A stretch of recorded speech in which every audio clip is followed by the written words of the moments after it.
morning, everybody. The Simple Handicap for Friday, September 6th. Thank you for making me a part of your morning. I hope your Friday morning is off to a fantastic start. Appreciate you joining the show for another day. It is the final day for episodes here on week number 1. Next episode after this one will air Sunday afternoon, Pacific time, after the afternoon games conclude, just before we get to Sunday Night Football between the Lions and the Rams.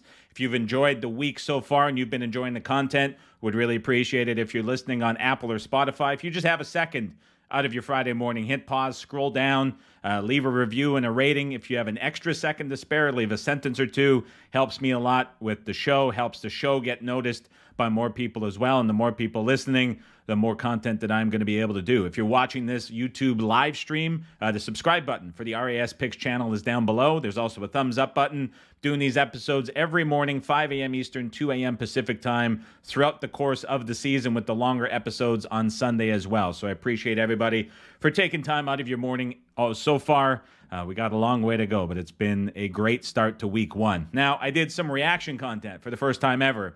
I have a lot of respect for Colin Cowherd and the shows that he does and the live reactions that he does, and he goes live and has these takes. And look, yeah, I know people have differing opinions on what he is, but he's always been someone that I've seen in sports media that right away with that snap reaction does it very, very well. And so it's a very high bar, and I tried my first time to do a live reaction to a football game. And honestly, I found myself taking like way more notes than I typically do during a game, and it was kind of difficult to do. And so it was a little bit clunky. It was a little bit misguided. Like, I hit go on the live stream, like right as they overturned the touchdown for Likely in the back of the end zone. So it took me like 4 minutes to settle down and get it, but I want to kind of try convey that emotion. So I've had a while now to kind of take a deep breath and be like, okay, what were the actual takeaways from the game? Because I talked about the Ravens for about 12 minutes, and I really omitted a lot of the Chiefs stuff. And so just to summarize my take that I had in the post-game reaction and do a better job of coming around with it, I thought, first and foremost, the way that Harbaugh handled the end of the second quarter and the end of the fourth quarter with timeouts in the second quarter, and then neglecting to go for the spike with 32 seconds when the Ravens got to the line at the 10, following the big completion to Bateman, as well as the way that he chose to let 30 seconds run off the clock in the second quarter, which forced them to kick on third down. I thought both of those spots could have been handled better, and probably in a way ended up costing the Ravens the game, because you look at potentially another play in the second quarter to try to score a touchdown, and then at least you have time with Lamar's legs to scramble as an option on second down if you were to spike it on first down with 30 seconds. You don't eliminate that from the equation. You don't eliminate an opportunity for a third play at the end. I think he botched that. And I think that that's just what happens when you go up and you play the Chiefs in a massive game like that. I thought number 2 for the Ravens, that offensive line is a problem. They don't have a way to get around the issues they have on the right side of the offensive line. I don't know how they fix that. And we saw Lamar really adapt to it, which brings me to number 3. It's skinny Lamar is back. Like, he looks like it's his first year in the league. He's such a willing runner. Carried it 16 times last night. That seems like it's going to be a major focal point for him this season. Maybe it was elevated because it's such a big game, but massive, right? Performance from Lamar. Man, if he's able to run that well and relies on that and stays healthy, he's the MVP for a reason. I know people love to criticize Lamar, but that is such a weapon to have.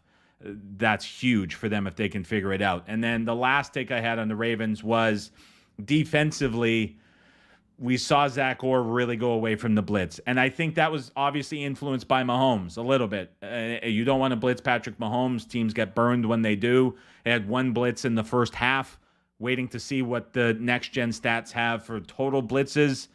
But that's a very different-looking Ravens defense if that's what we're going to get going forward. So something that I'm really keeping my eye on. Some player stuff, Isaiah Likely looked a lot better than Mark Andrews. I'm giving Andrews a bit of a pass just because of the injury stuff that he sustained coming into the game. Also, Andrews against the Chiefs has been zeroed out in the 5 games that he's played, now 6, less than 100 yards combined in all of them. The Chiefs are able to eliminate Andrews. He's long been the number 1 option. They've taken him away and done so very effectively. So I'm not writing off Andrews mini buy now to get right. I think we see bigger games from Andrews weeks 2 or 3. I'm not buying the washed stuff online that we're seeing. Before we go to the Chiefs, the ref commentary everybody's loving to pick on. Look, you can't have it both ways. This time a year ago, we were waking up this morning after we saw Taylor for the Chiefs allegedly false start 100 times in that game. That's all anybody wanted to talk about, how the Chiefs get all the benefits. And now everybody's mad a year later that the refs are calling it. What do we want? If it's a penalty, it's a penalty. Call it. I mean, this is what everybody wanted a year ago. This is what we're getting. It is what it is. Great. That's solved. That's the solution. You call the penalty if it's a penalty. What's interesting, if this is now something that gets called league-wide and becomes a bit of an issue, the play clock runs after these penalties. And the Ravens penalties ended up taking an extra 25 seconds off the clock. They were snapping it very late in the clock as is, but with the penalty, we saw an extra 3 minutes of game run off the clock because of these penalties. And so if this becomes common and you get that extra runoff, and that's happening league-wide, and all of a sudden we're playing 47-minute games instead of 50-minute games, what does that do to totals? Something to think about and watch in the market if that's a just, and if that's a problem on Sunday, we're absolutely going to see a reaction next week. Kickoffs, didn't see any compelling data one way or the other. Lots of touchbacks, lots of balls to the 30. When you're looking at the 25 to the 30 for touchbacks, that's about a point and a quarter per game, point and a half from an EPA perspective that you can add on to those totals, especially with higher total games where you get more kickoffs. That's going to have a collective impact over the course of the season. For the Chiefs, I don't really have a lot to say. I mean, they were without Hollywood Brown. The speed element of Xavier Worthy is massive, but now this is going to look scary when Brown is in there, who adds another speed element on the other side, and the creativity they're going to be able to employ. That's massive. The Pacheco touchdown, anytime score, cash for anybody who followed it from here on the podcast, so that's fantastic for anybody who was in on that. But, I mean, this Chiefs team is loaded. I've been saying it all previews. I've been saying it all spring. I've been saying it all summer. This is the best roster the Chiefs have ever had, and that pass rush was dominant against that bad Ravens offensive line. So, to me, there's a lot to like about the Chiefs. The one area of criticism, we're not going to hear about it. Nobody's going to talk about it. Third quarter, 3 minutes to play. Chiefs are up 10. It's 4th and 5 at the Ravens 40. The Chiefs have an opportunity to put the game away. It's over. If they get that first down, go down and score. The Ravens coming back from 2 touchdowns down, potentially 3, depending how you look at it. That's it. And that's a confident and comfortable Chiefs home win. Andy Reid elects to punt on 4th and 5 with that offense. They've been moving the ball so well. Elects to punt, touchback. It's a net of 20 yards. The Ravens end up scoring and making it a game again. Now, if Likely makes that catch and his toe is an inch shorter, we know Harbaugh's going for 2. You have to make the Ravens better than a 50% favorite to get that.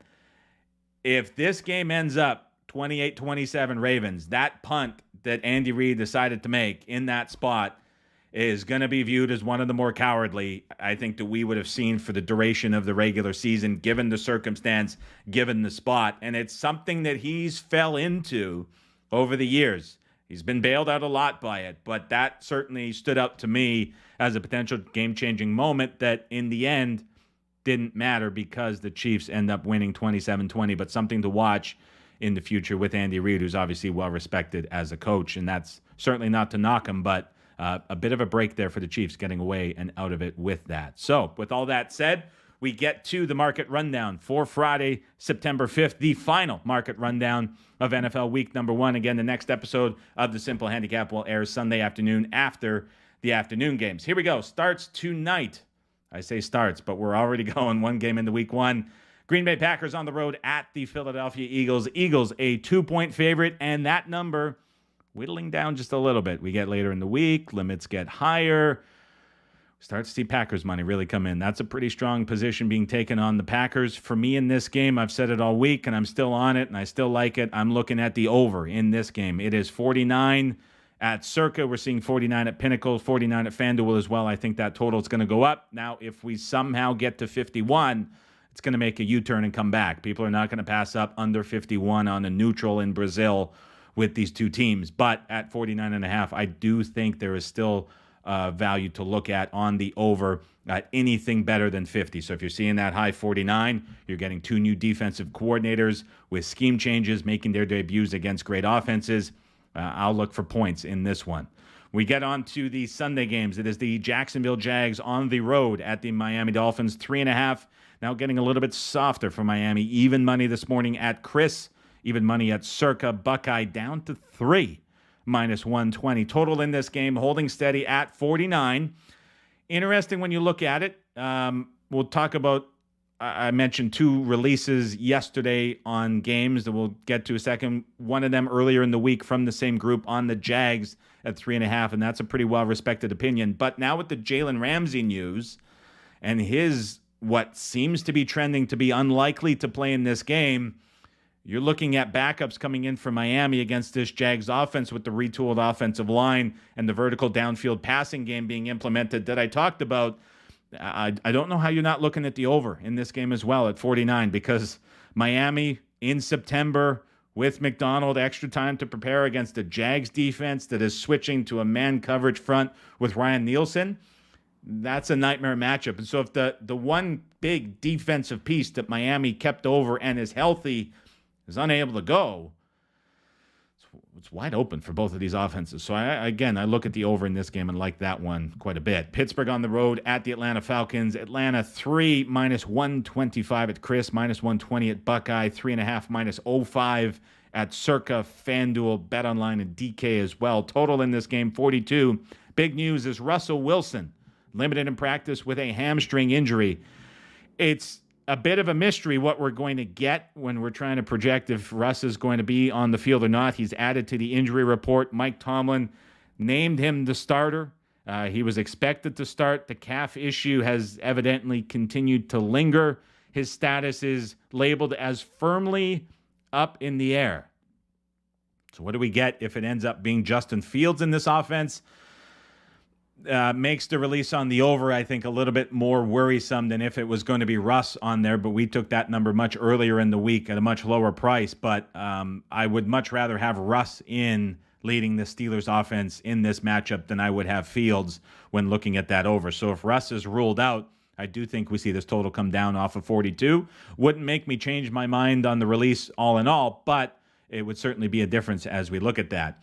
Minnesota on the road at the New York Giants. This is still 1.5 across the board for the Minnesota Vikings. Total in this game, 41. Shared my opinion many times here on the podcast this week. Like the New York Giants in this game, getting a 1.5 with Dayball calling plays and taking it back. Mentioned I was opposite Hitman yesterday on the podcast. We're on the Forward Progress live stream as well.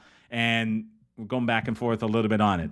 I like the Vikings. I'm with them. I agree with the sentiment. But in this one, I just like this 1 weak spot with the Giants and Dayball taking back play calling duties. So we'll see what happens with this number. But I do think as we see Circa down to 1 minus 10, we may see some Giants money between now and kickoff come into this market. I can't imagine, even with Addison being likely ruled in and playing for this game for Minnesota, this getting up much higher for Minnesota on the road. It seems like it's getting awfully steep if you're looking at this 2 or higher, and the Giants certainly an intriguing teaser leg. Carolina on the road at the New Orleans Saints, a very soft 4 across the board for the Saints. We've talked about this a ton. Buys on New Orleans at 3 and 4, buys on the Panthers at 4.5 and 5. We're locked in the middle for that. If I had to guess if this line was going to go somewhere between now and kick, I'd say maybe there's some intrigue in the Panthers. But as I listen to a lot of preview talk, I listen to a lot of people that I respect, it sounds like a lot of concern about the Panthers' pass rush finding any success whatsoever. And the big issue for the Saints is up front on the offensive line at the tackle spot. We released the over in this game, and as I've heard more this week and heard about that, and now the Saints get a positive matchup, I kind of remembered Derek Carr's splits when pressured, when not. Just a little bit of a refresher. Maybe he's kept clean a little bit more often in this game.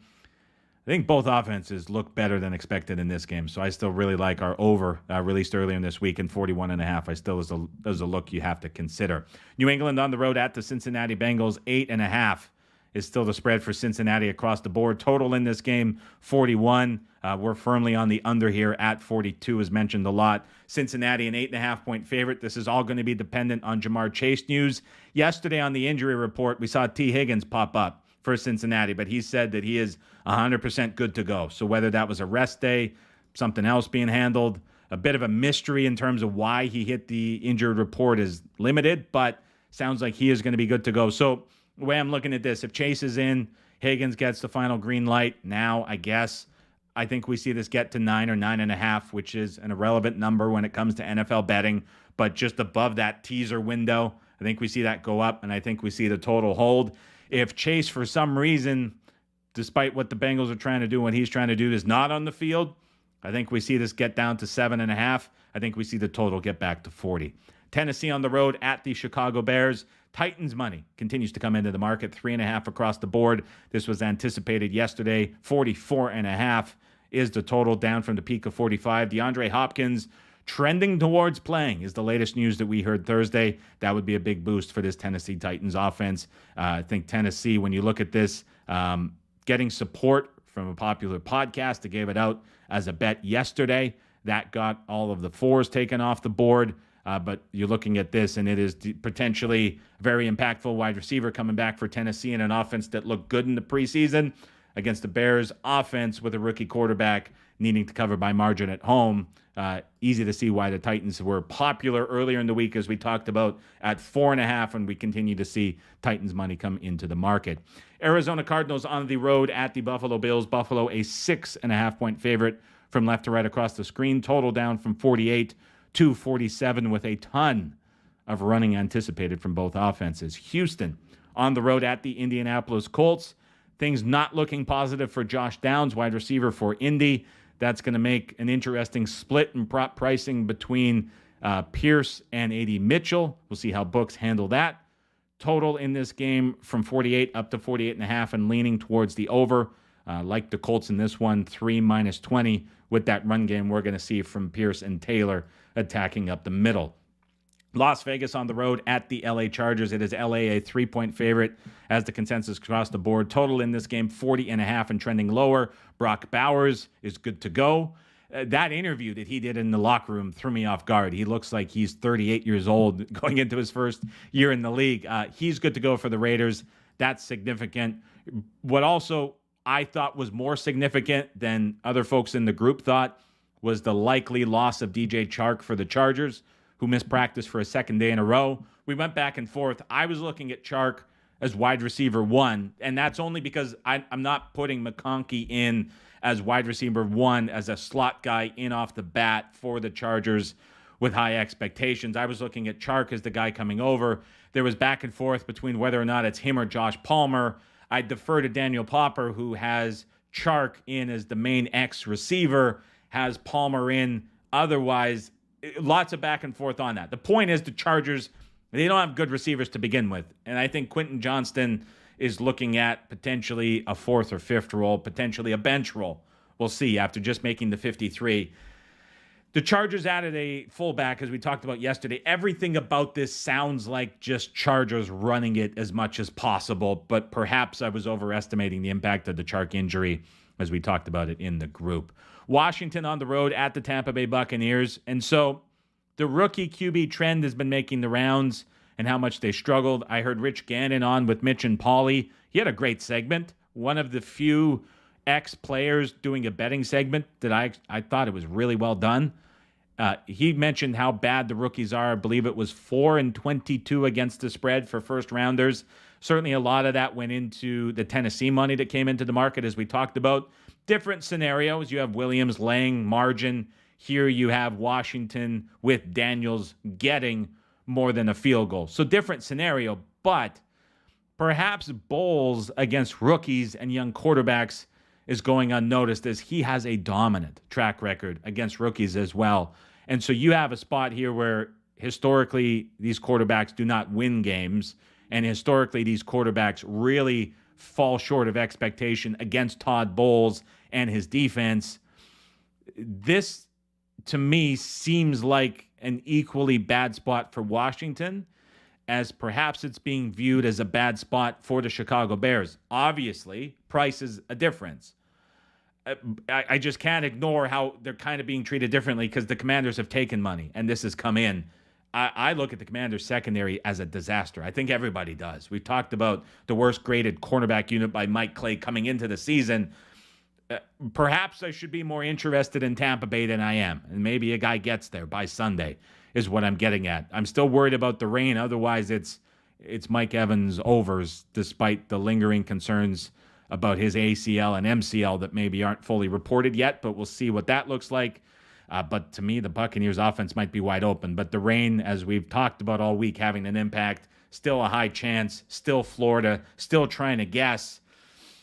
We'll see. The total's now down to 42.5 this morning. It was as high as 44 earlier before the weather report was getting more and more concrete. Denver on the road at the Seattle Seahawks. It is Seattle, a 6-point favorite from left to right across the screen. Total in this game, 41.5. We've seen very little movement nor change in this. I just want to highlight Jackson Smith and Jigba for prop consideration. 43.5 is his yardage line. I know there's tons of talk about Kenneth Walker and how run-heavy this offense wants to be. I get it. I buy it. But my goodness, if you're telling me that Tyler Lockett's less than 100% and you have Pat Surtain on DK Metcalf locking him down, JSN's going to be the guy wide open for the Seahawks that they're going to scheme around. And to see him in the low 40s, too low for me. Dallas Cowboys on the road at the Cleveland Browns. No movement on this one. 2.5 for the Browns. 41 is the total. Sunday Night Football, there was movement, and that was us. We sent out Detroit minus 3.5. There was also movement on the total. I talked about that group yesterday that was playing just after 6 a.m. Pacific. They sent out the over. Interesting scenario for the Rams where Sean McVay on Wednesday said Darius Williams was looking great, was trending well, was ready to get back in the secondary for the Rams. Thursday, we hear from beat writers for the Rams. He's going on IR and going to miss 4 games. Best corner for the Rams in the backfield went from looking good and optimistic to all of a sudden missing 4 games on IR. This is a Rams defense that there's a million questions about with the absence of Aaron Donald and the trickle-down effect, and now you don't have your top corner. That's trouble against the Rams, that's trouble against the Lions, who are going to get whatever they want on the ground with that offensive line, pestering the Rams' defensive line without Aaron Donald, but now they're going to have opportunities downfield, at home, indoors for Jared Goff. Oof. Could get ugly for the Rams, especially if these offensive line issues with 2 starters in jeopardy for this game continue to trend in a negative direction. We'll get news on that later in the day, but if those guys are out, it's not impossible that we see some 4.5 show for the Lions here, as market numbers certainly would have made this better, but I think that we're just looking at this game kind of anchored back to the playoff game last year. And then Monday Night Football, it is the Jets on the road at the 49ers. Again, we can look at a little bit more in detail on the Sunday afternoon podcast before we get into week 2, but not much to change or report in this one as we're still looking at the Niners as a 4.5-point favorite. Total in this game is 43.5. We are waiting on news on Hufanga, I would say is the biggest name. Do you have to watch for this one that could have an impact? He's critical to have out there in the secondary. He was back in limited fashion in the first practice of the week, which I think is more than expected. So let's see how he reports for the second day. But I might see perhaps, especially so in the first half or the first quarter, maybe a bit of intrigue for the San Francisco 49ers in this spot if he is in fact good to go and gets the green light. Before I let everybody go, there is a note that I am inclined to mention from the Forward Progress screen that I was on. Rob Pizzola mentioned that it completely slipped my mind, but he was 100% right.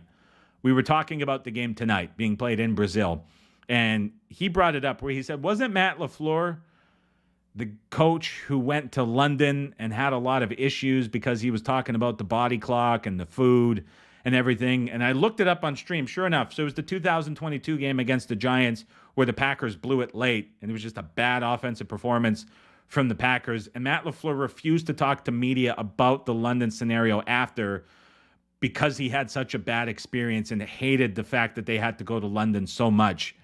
Interesting note, because we've heard Eagles players on defense hate this Brazil trip. And I've said on the podcast a couple times this week, I'm like, it's weird that we're hearing so much from the Eagles, but we're not hearing anything from the Packers. Like, nobody said anything for Green Bay about this trip. Perhaps it's because Matt LaFleur has gone out of his way to tell everybody to stay quiet and not say anything because he kind of embarrassed himself and the team coming back from the London game. And maybe there are equally issues for Green Bay, but they're not saying it. They're taking the professional approach that comes off handicapping-wise as perhaps being better suited to handle it, which was a little bit of the impression that I got. I even used the word vibes, which is young for me to be doing that. But interesting note to consider. I like the over in the game, but when we're going back and forth, we're thinking about the trip. It's obviously a very different scenario. You're going across one time zone, not 7.